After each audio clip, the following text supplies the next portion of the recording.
Comedy थी comedy comedy थी comedy comedy थी कॉमेडी ये इस्लामिक कंट्री में वॉक फाइट है मैं गिनाया चाहता है किसी को बोले नॉन इस्लामिक कंट्री में वो भी गिनाया तो फिर मुझे याद आ रहा था अब लेके नहीं गए खूब करना चाहिए था मैं विचार करते फोन करा दिया इसको प्लेस ऑफ वर्शिप वाला करा और यही मेहमान रहेंगे। ये नए चीजों में जाना चाह रहे हैं, देखते हैं। लग रहा है इनको हम मंत्री इनको किसी ने बजा दे लगा कि और कहे प्लेस ऑफ वर्शिप एक्ट में चले। मतलब है जेपी सिंह है इनको सेकुलर से पक्का कहूंगा जेपी सिंह है इनको सेकुलर से पक्का कहूंगा जेपी सिंह है इनको सेकुलर से पक्का कहूंगा इनके वोटर कुछ घट जाएंगे।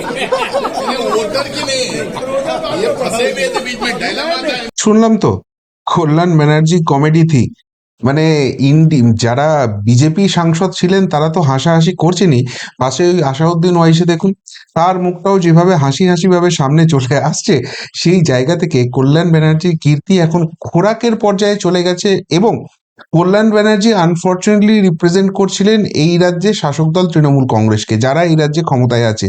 ফলে এই কল্যাণ ব্যানার্জির জন্য সামগ্রিকভাবে বাংলা এবং বাঙালির মাথা কিভাবে গোটা দেশের সামনে হেঁট হচ্ছে সেটা একবার ভেবে দেখুন।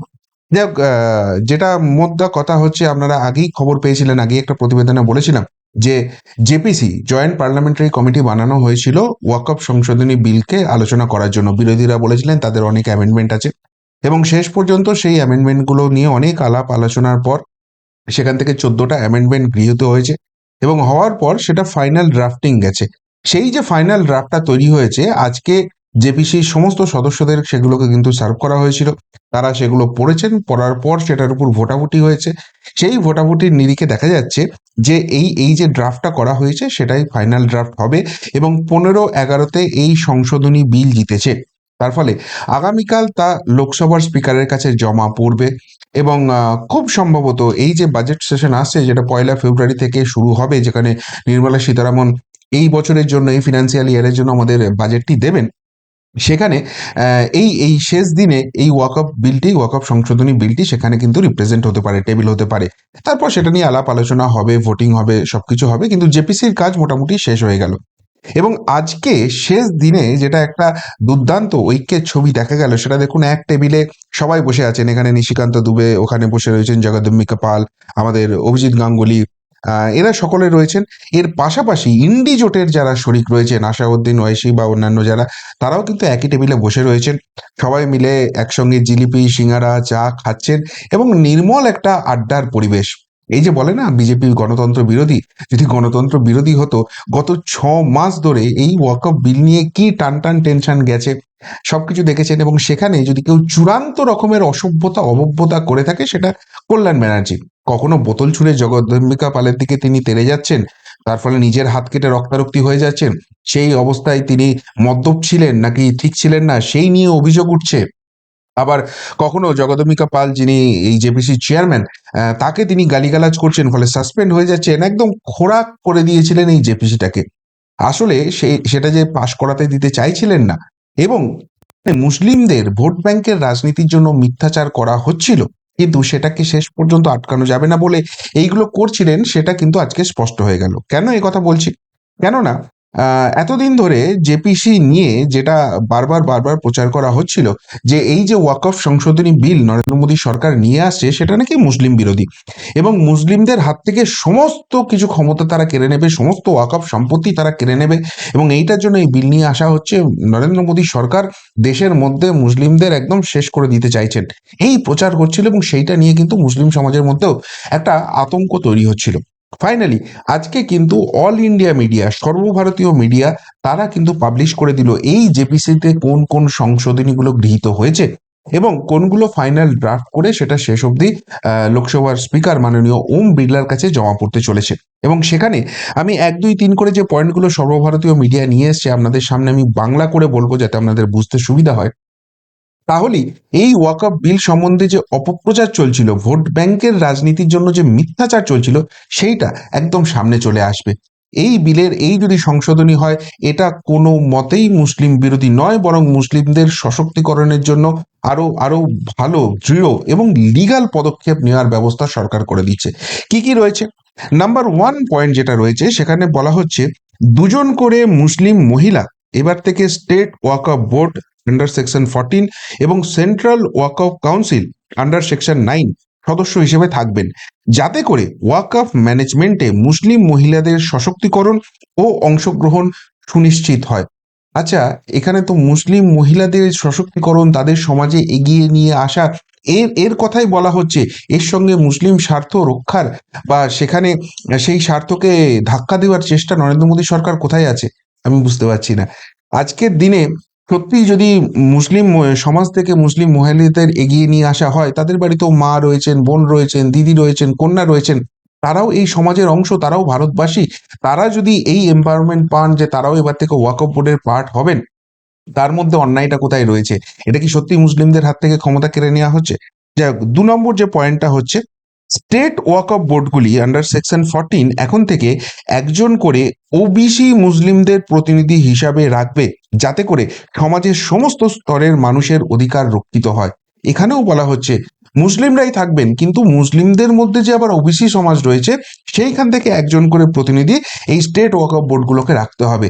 তাহলে মহিলাদের সশক্তিকরণ, ওবিসি সম্প্রদায় তাদেরকে সশক্তিকরণ, এই যে জায়গাটা করে দেওয়া হচ্ছে, কোথায় মুসলিমদের ক্ষমতা খর্ব হচ্ছে?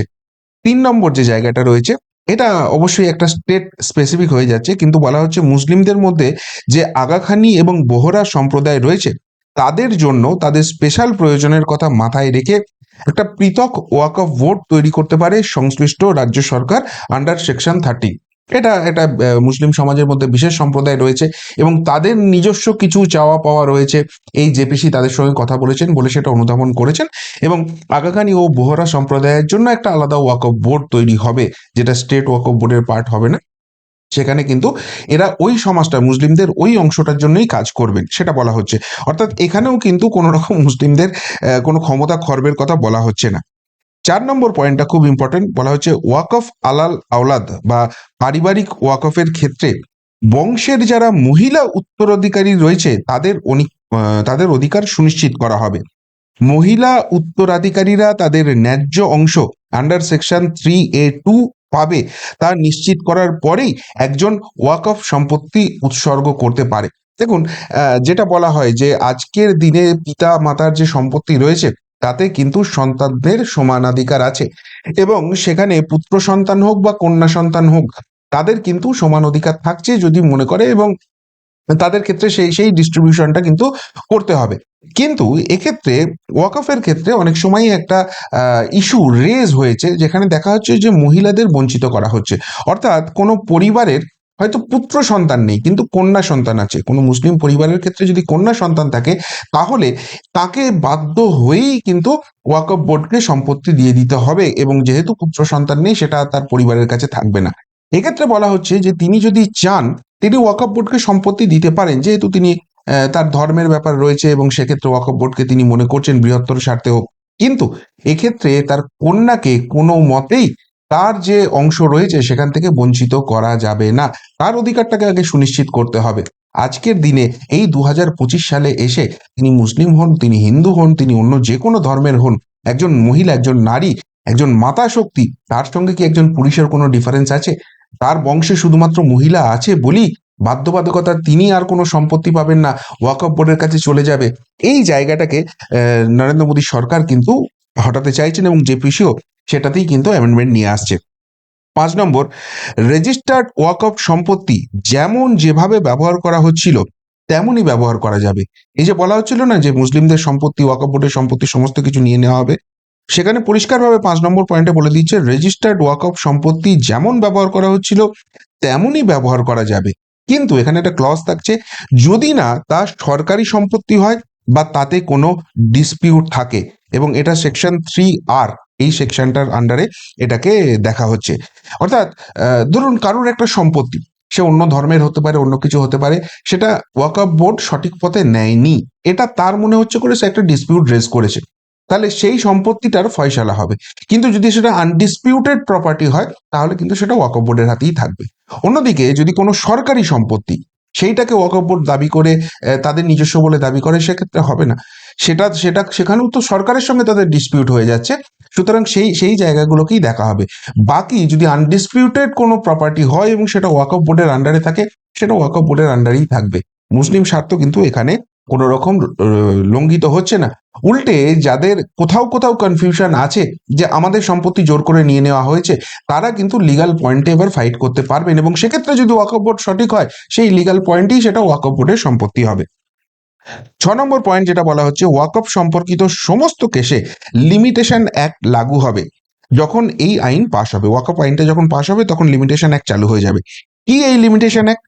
এটা হলে টাইমলি রেজলিউশন এবং দীর্ঘদিন ধরে আইনি জটিলতায় আটকে যাতে না থাকে কোনো কেস, সেটা সুনিশ্চিত করবে।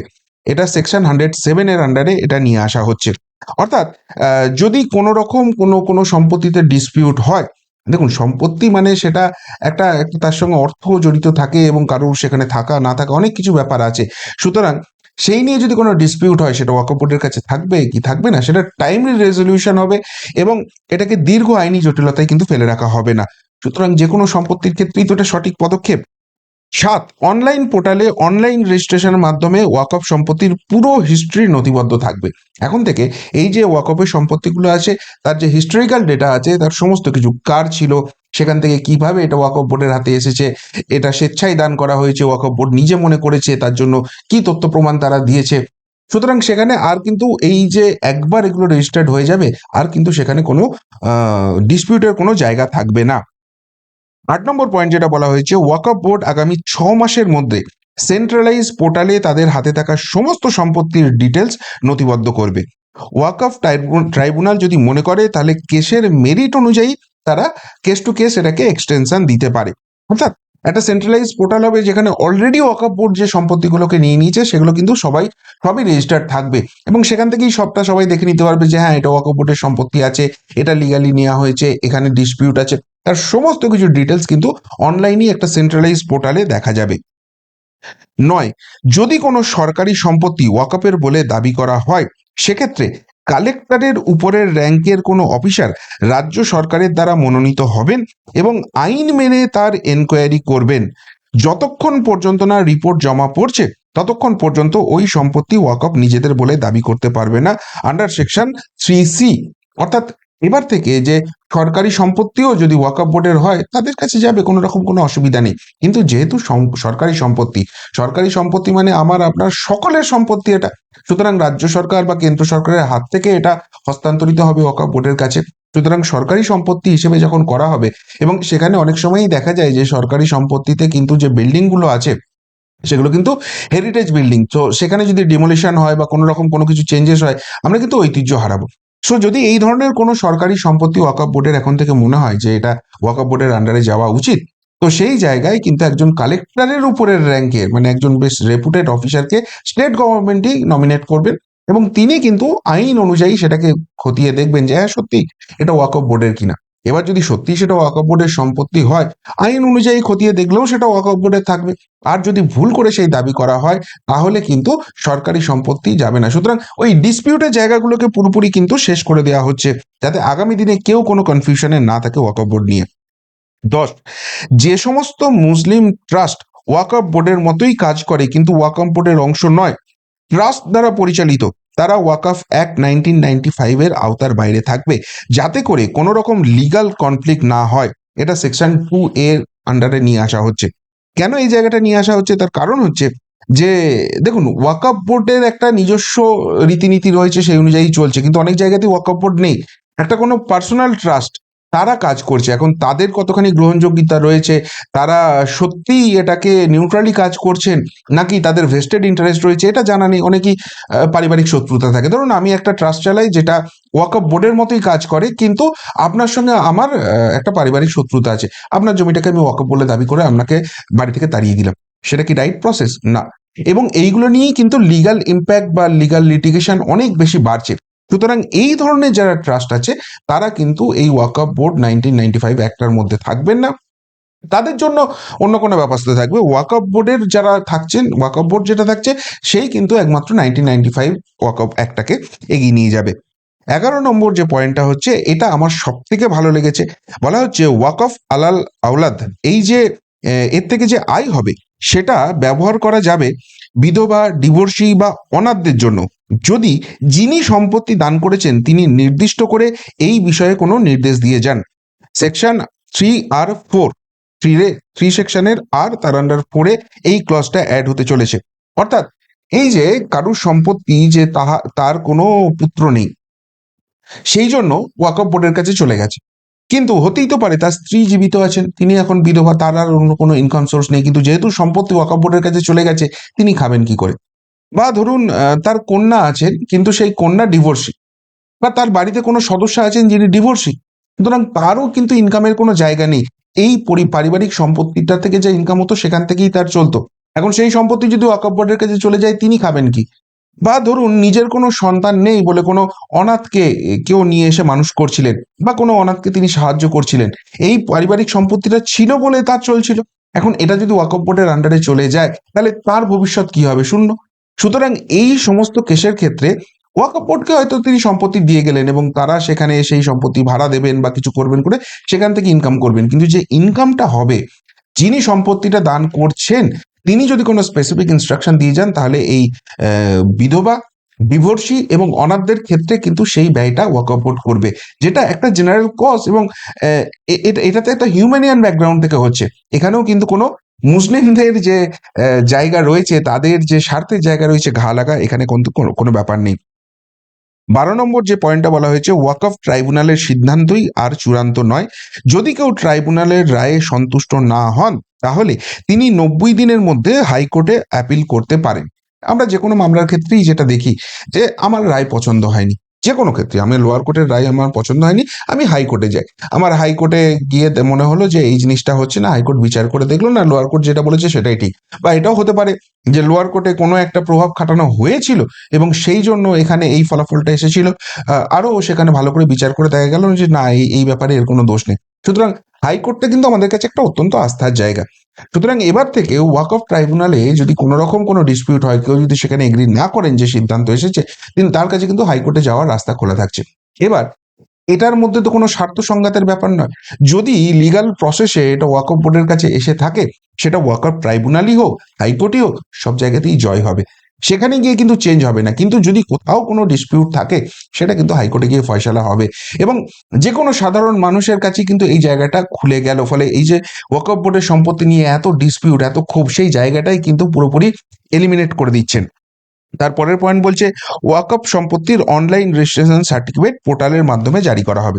এই যে একটা সেন্ট্রালাইজ পোর্টাল করা হবে, সেখান থেকেই যে সম্পত্তিগুলো ওয়াকফ বোর্ডের সম্পত্তিগুলোর কোনো রকম কোনো ডিসপিউট নেই, ওয়াকফ বোর্ড একদম সবকিছু বলেছে, হিস্ট্রি মেনটেন হয়ে গেছে, তার সার্টিফিকেট ওই অনলাইনেই পাওয়া যাবে, তার জন্য কোথাও ছুটোছুটি করতে হবে না।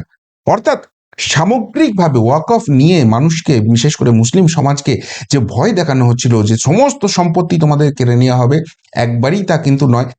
এখানে যে ড্রাফটিংটা এসেছে বা যে রেকমেন্ডেশন গুলো যাচ্ছে জেপিসির তরফ থেকে, স্পিকার ওম বিড়লার কাছে জমা পড়বে এবং তারপর এগুলো তো লোকসভা, রাজ্যসভায় আরো বিস্তারিত আলোচনা হবে এবং ফাইনালি অ্যাক্ট হিসেবে আসবে।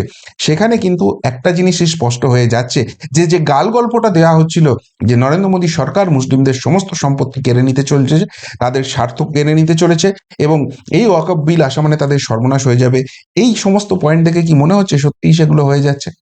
আর এই যে কল্যাণ ব্যানার্জিরা বোতল ছুঁড়ে মারছিলেন, গালিগালাজ করছিলেন, হাত কেটে ফেলছিলেন, সাসপেন্ড হচ্ছিলেন, এই যে নাটকবাজিটা হচ্ছিল, সেটা এই মুসলিমদের এতদিন ধরে ভয় দেখানো যে তোমাদের সম্পত্তি কেড়ে নেবে, আর তারপর আলটিমেটলি জেপিসিতে যখন এই সব পয়েন্টগুলো আলোচনা হয়েছে, এই পয়েন্টগুলো সামনে এলে এটা প্রকাশ হয়ে যাবে যে তারা মিথ্যাচার করছিলেন, সেই আতঙ্ক থেকেই কি ওই নাটকগুলো করছিলেন, এইটাকে আটকাবার জন্য যে এগুলো কিছুতেই সামনে আসতে দেওয়া যাবে না, সেই প্রশ্নটা কিন্তু উঠে যাচ্ছে।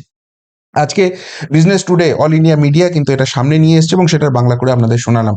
আপনারাই বিচার করে দেখুন, সত্যি এই যে ওয়াকফ বিল আসছে, ওয়াকফ অ্যামেন্ডমেন্ট বিল আসছে, সেটা কি সত্যি মুসলিমদের স্বার্থ পরিপন্থী, তাদের সমস্ত কিছু কেড়ে নেওয়ার জন্য, নাকি মুসলিম সমাজকে আরো বেশি সশক্তিকরণ করার জন্য এবং ওয়াকফ সম্পত্তি নিয়ে যার যেখানে যার ডিসপিউট আছে লিগাল ম্যানারে সেটাকে পুরোপুরি একদম সেটেল করা এবং পার্মানেন্টলি যেগুলোতে কোনো রকম ডিসপুট নেই সেগুলোই ওয়াকফ বোর্ডের হাতে তুলে দেওয়া, এইরকম একটা সুন্দর সিস্টেম করার জন্য।